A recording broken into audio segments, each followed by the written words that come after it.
안녕하십니까. 경제지식 네트워크 이병태입니다. 최근에 우리나라의 한일 갈등이 고조되면서 여러 가지 사회적 논쟁이 뜨겁습니다. 그리고 우리나라가 촛불과 태극기 집회 사이에 지금 몇 년째 쪼개져서 갈등을 하는 사이이기 때문에 더더욱 말에 대한 시비가 많습니다. 조국 사태는 또 상당히 많은 말들의 전쟁이 벌어지고 있습니다. 얼마 전에 여러 번 소개됐고 여러분 좋아하시는 이용훈 교수 등 이승만 학당의 저자들이 만든 반일 종족주의라는 책에서 우리가 알고 있었던 식민사관에 관한 역사가 얼마나 진실과 거리가 먼가에 대한 충격적인 책이 출판이 돼서 사회적인 논란이 됐습니다.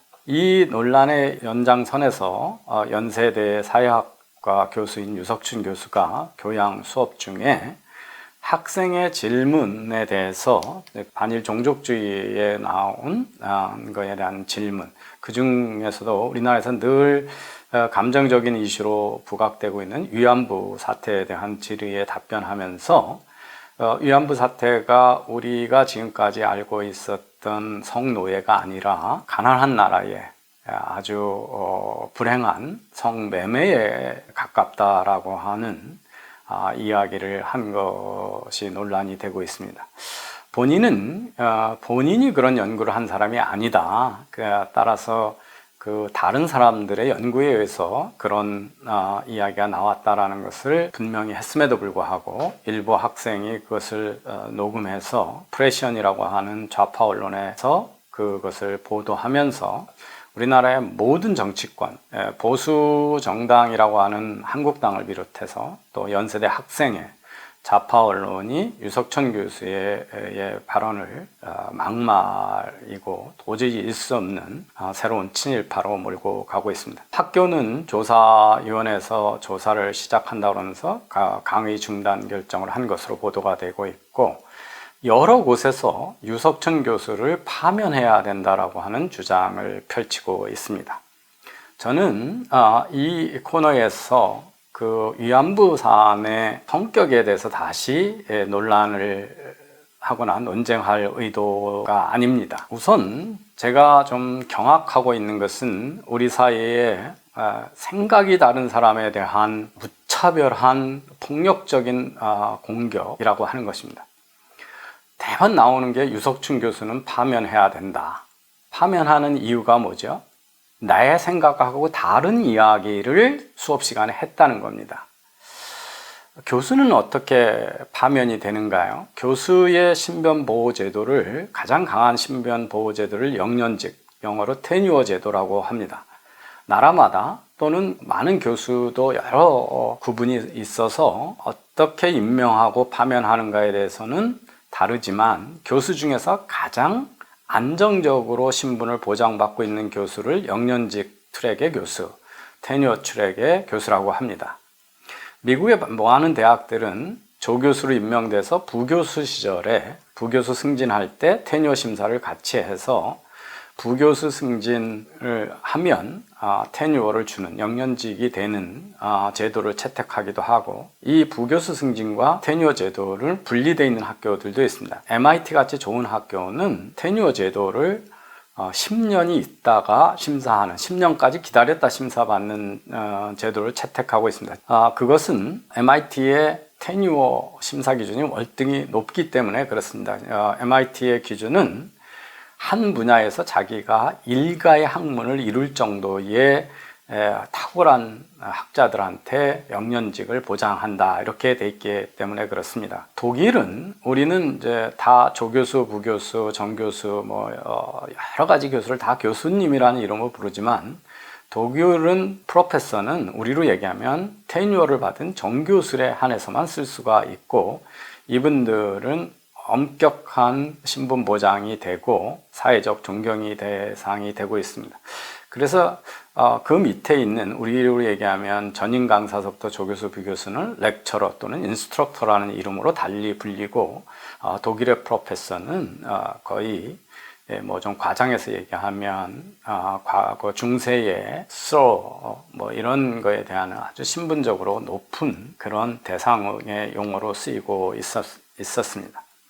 그러면 왜 이런 영연직 제도를 만들었고 그 역사는 어떻게 되는가를 보면 유럽에서 1800년대 이제 그 계몽주의가 본격적으로 꽃 피우면서 산업화 혁명 초기에 교수들을 성과에 따른 임용 기간을 차별화하는 제도가 시작이 됐고, 특히 과학의 중요성을, 자연과학과 공학 이런 과학의 중요성을 인식한 독일에서 이런 성과 기준에 성과에 의한 교수 신분 보장 제도의 혁신을 주도했습니다. 오른편에 보시면 1500년, 1500 중반, 1540년서부터 최근까지 프랑스, 한국, 영국, 독일, 그리고 세계의 평균 수명을 보여줍니다. 이 1800년대에는 유럽의 평균 수명이 34세에서 36세던 시절입니다. 이런 시절에 유럽의 소위 영연직 교수를 의 나이를 65세로 정해서 미국을 제외하고 대부분 많은 나라에서 지금 교수의 정년이 65세로 되어 있고 대한민국도 그렇습니다. 그러니까 그 당시에는 이 65세라고 하는 건 거의 평생을 보장한다는 거였습니다. 이 1800년대에는 50세 이상을 고령 인구로 간주해서 생산활동 인구로 치지 않았던 때입니다. 물론 이런 정년을까지 가는 교수는 상당히 성과가 좋은 교수들에 한해서입니다. 미국 대학에 1915년에 소위 교수협의회가 만들어졌습니다. 그래서 American Association of University Professors, 그래서 AAUP라는 게 만들어졌고, 여기서도 미국이 제대로 발전하려면 대학이 중요한 지식의 생산에 기여해야 되고 훌륭한 교육을 해야 된다. 그래서 그러려면 학문의 자유가 있어야 되고, 자유는 사회적 압력으로부터 굴복하지 않아야 되기 때문에 신분 보장이 이루어져야 된다라고 해서 학문의 자유와 교수의 신분 보장 제도를 요구했고, 1940년에 학문의 자유와 소위 신분 보장 제도인 영연직 제도에 대한 기본 원칙을 발표했고, 이것이 미국의 연구 중심 주요 대학이 이 원칙을 채택함으로써 오늘날 영연직 제도가 정착되어 있습니다. 이 영연직 제도 목적 1940년의 선언을 보면 첫 번째가 교수들이 연구와 강의 외부 활동을 위한 자유가 보장돼야 하기 때문에 영연직 제도가 보장이 돼야 된다. 그리고 또 하나는 이제 경제적 이유가 있습니다. 대학은 상응하는 민간보다 급여가 적습니다.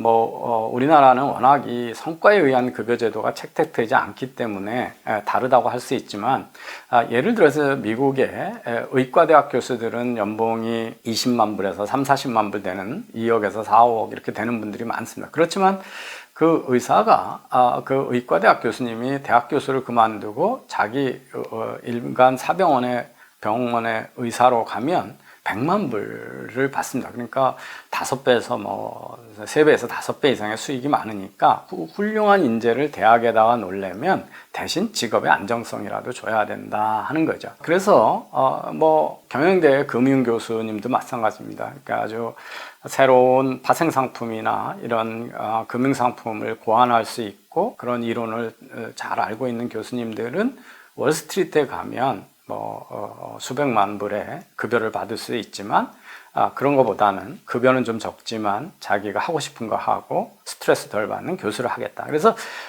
훌륭한 대학에 훌륭한 인재들이 적은 돈으로 학교에 모으기 위해서라도 이런 신분제도 보호가 필요했던 것입니다. 이게 얼마나 예외적인 제도냐 하면, 미국에서는 이 테뉴어드, 이 영연직 교수는 정년이 없습니다. 그래서 늙어 죽을 때까지 자신이 원하면 교수직을 계속할 수가 있고, 그 과가 없어지지 않는 한 대학은 그 교수를 해고할 수 없게 하고 있습니다. 여러 번 제가 말씀드렸을 것 같은데, 미국에서 이런 특권을 누리고 있는 신분보장 제도는 미국의 연방 대법원 판사와 대학 교수들에 한해서 이렇습니다. 이것은 신분보호를 특정한 직종에 있는 분한테 보장하는 것은, 그게 보장하는 게 사회적으로 더 유리한 일이라고 하는 인식 때문입니다. 여러분 잘 아시다시피 중세의 성경의 가르침 또는 교회의 가르침과 다른 이야기를 하는 사람들은 사회적으로 용납이 되지 않아서 종교재판에 놓여지기도 했습니다. 그래서 코페르니쿠스가 천동설이 아니라 지동설을 주장했다가 종교 법정에서 유죄 판정을 받고 고난을 당한 거, 이런 것들은 많이 알려져 있습니다. 그래서 대학이라고 하는 학문의 자유는 자기가 양심에 입각해서 하고 싶은 이야기를 자유롭게 하고, 여기서 보면 티칭도 그렇습니다. 그래서 수업 시간에 자기가 가르치고 싶은 것을 가르칠 수 있는 자유가 학문의 자유입니다. 그리고 연구도 자기가 하고 싶은 걸 할 수 있는 게 연구의 자유고, 밖에 가서 사회적 참여를 할 때도 어떤 정치적, 사회적, 종교적 압력에 굴복하지 말라는 것이, 그것이 학문의 자유입니다. 그래서 이런 자유가 있을 때 기존의 편견에 매이지 않은 새로운 지식이 탄생하고 있고, 사회가 잘못되는 걸 막을 수 있다라고 하는 역사적 인식이 이러한 보호제도를 만들었습니다. 그런데 지금 한국에서 벌어지고 있는 일은 자기 생각하고 다른 이야기를, 그것도 책에 있는 얘기를 수업 시간에 인용했다는 이유 하나만으로 그 교수를 파면하라고 학생들이 들고 나오고 정치권이 동조하는 현상입니다. 이것은 자유민주주의, 표현의 학문의 자유를 떠나서 표현의 자유를 인정하지 않은 야만적인 행위죠. 이것이 파시스트적이고, 이게 전체주의고, 이게 독재입니다.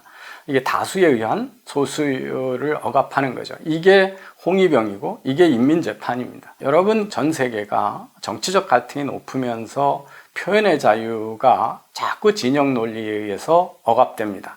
그걸 우리 영어로는 아이덴티티 팔로틱스 또는 정체성 정치라고 그러죠. 우파는 우파들 이야기만 세상에 존재해야 되고, 좌파는 좌파의 이야기만 존재해야 되고, 상대 다른 진영은 무조건 침묵을 강요하는 것. 그래서 말하는 진위와 뜻은 논란이 되지 않고, 저놈이 내 편이냐 적이냐만 따져서 정체성을 먼저 따지고, 그 정체성이 나와 같은 쪽의 그룹으로 인정이 되면 모든 게 옳고, 정체성이 나와 다른 그룹이라고 하면 들어볼 가치도 없이 입을 닫아라, 셧업해라, 이런 것이 정체성 정치이고, 이것이 탈진실의 시대에 사는 겁니다. 미국에서 한동안 좌파가 이걸 성공을 하면서 입 닥치라는 말을 하지 않고 본질적인 얘기를 못하게 하는 것을 political correctness, 정치적으로 바른 소리를 하라. 그래서 많은 것들을 우리로 얘기하면 서민이라고 그러면 틀린 얘기고, 특권 계층이 아닌 사람들, 이렇게 얘기를 해야 되는 거죠. 그래서 우리 장애인을 얘기할 때 핸디캡트, 뭐가 결핍된 사람이라고 얘기하면 안 되고, disabled people, 뭐의 능력이 조금 막혀 있는 사람, 이렇게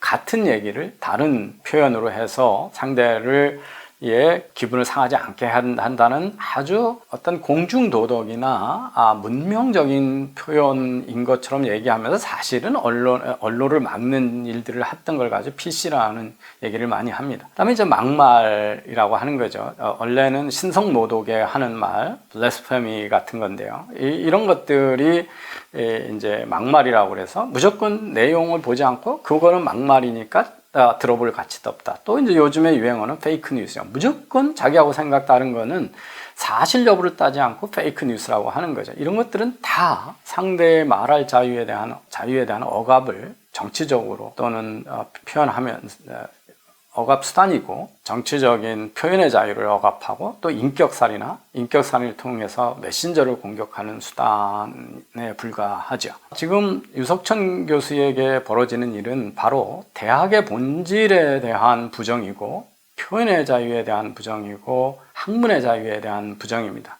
유석천 교수의 말은 틀릴 수도 있고 맞을 수도 있습니다. 그렇다면, 틀리다면 왜 틀렸는지를 논쟁하는 것이 대학입니다. 대학이 학문의 자유를 강조하는 이유는 바로 그런 것이죠. 사회도 똑같습니다. 저는 언론의 자유에 대해서, 막말 시비에 대해서 우리 사회가 어떤 영역을 성역화하고 그 논쟁하지 않고 사람을 공격하는 일이 야만적인 일이고 옳지 않은 일이라는 것을 수없이 강조해 왔습니다. 그것은 민주주의의 토대에 대한 근본적인 부정이죠. 제가 페이스북을 통해서 여러 번 소개했던 겁니다. 폴 그램이 의견이 다른 거를 논쟁하는데 수가 있다, 급수가 있다, 어떻게 하면 잘 논쟁을 하는 거냐를 보면, 제일 하위가 뭐냐면 상대방에 대해서 무조건적으로 욕을 하는 겁니다. 네임콜링이라고 돼 있죠. 그래서 너는 바보야, 그리고 쌍욕하는 거죠. 이게 우선 네임콜링이 이게 제일 하수입니다. 두 번째는 사람에 대해서 공격을 하는 인신공격이죠. 그래서 논쟁은 어디 가고 극우야, 극우야, 친일파야, 토착외구야, 좌빨이야, 뭐 수구 꼴통이야, 대깨문이야, 뭐 이게 다 인신공격을 먼저 하는 겁니다. 그래서 제가 문정부를 비판하는 글을 쓸 때마다 일부 신문이 저를 인용할 때 앞에 극우학자인 이렇게 얘기를 합니다.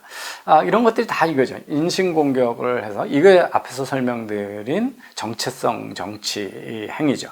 어떤 쪽을 상대방으로 진영으로 몰아넣고 그 진영 논리, 그 진영에 있는 사람들은 다 적대적으로 대하는 짓입니다.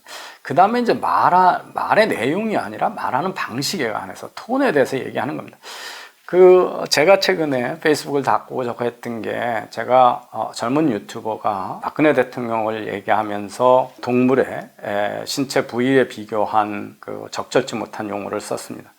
근데 제가 그 유튜버를 변호하게 된 계기는 바로 그 친구가 그 얘기를 하게끔 어떻게 만드는 거냐면, 밑에 6번째, 7번째를 가지고 그 친구를 공격했기 때문에 이 친구가 참다 못해서 그랬습니다.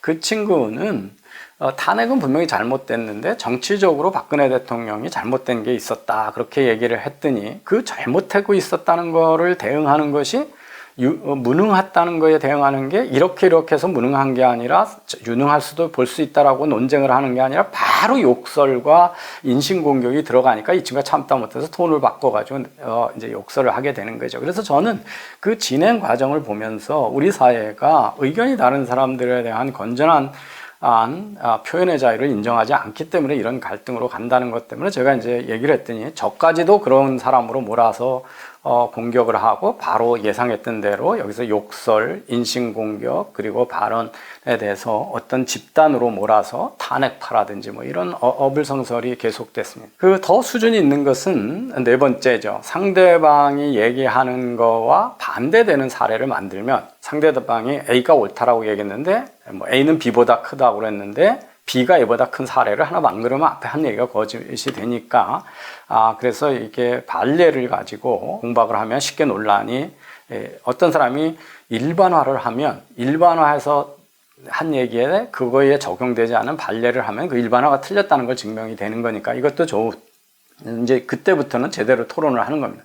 그 다음엔 더는 그 사람이 주장하는 논리의 모순점을 우리가 반박할 수 있는 논리가 있으면 되는 거고요. 그 다음에 이제 그 위로 하나 올라가서는 상대방의 논리적 모순을 지적할 수 있으면 그렇습니다. 그리고 다섯 번째는 상대방이 하고 있는 핵심에 대해서 완전히 핵심이 틀렸다라고 하는 그 본질에 관해서 논쟁을 하는 게 제일 좋은 거죠. 그것을 틀렸다는 걸 증명하는 겁니다. 그래서 이런 수준이 여러 개가 있는데, 문명사회에서는 6번째, 7번째는 되도록 안 해야 되는 거죠. 표현의 자유, 언론의 자유, 학문의 자유라고 하는 것은 반드시 옳고 바른 소리를 할 자유는 아니다. 틀린 얘기도 할 수 있는 자유. 이런 것들이 우리가 민주주의 사회에서 사는 거다 하는 겁니다. 그래서 유석춘 교수에 대한 공격은 거의 광기에 가까운 공격으로, 학문의 자유, 표현의 자유는 물론 대학의 교수 파면 요구는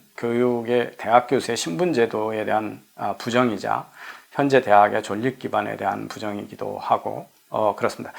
제가 하는 말에 동의하지 못하는 분들이 이 채널이나 또는 페이스북에 와가지고 과기부 장관은 카이스트를 감사해서 이병태 교수를 잘라야 된다, 이렇게 쓰는 사람들이 있습니다. 소위 좌파 진보라고 하는 대깨문 사람들이죠. 그런데 그들이 원하는 나라가 그런 나라인가요? 자기하고 의견이 다르니까 권력이 어떤 사람을 표적 수사해서 잘라내야 되는 사회.